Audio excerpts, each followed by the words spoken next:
So magandang hapon kapising. So nakahuli yung mga anak ko ng isang piraso.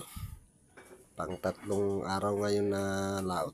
Ngayon lang nakahuli. Kahirap pa siyang lutang ng isda. Hirap pang kumain. So di nga pala ako lumalaot mga kapising. So nagagawa ko sa isa kong bangka. Doon sa malaki kong bangka. Wala kasi ako yung ibang kalpentero kaya ay ako lang gumagawa eh. Kaya hindi tayo nakakalaot. So maganda nga po nga pala at shoutout po sa inyong lahat. Sa lahat ng sumusubaybay sa aking mga video o vlog. So maraming salamat po. Lalong lalo na sa ating mga subscribers at followers. At sa mga viewers. Ayan, magandang hapon po. So bukas din na naman tayo lalaot at ay magagawa na naman tayo doon sa bangka.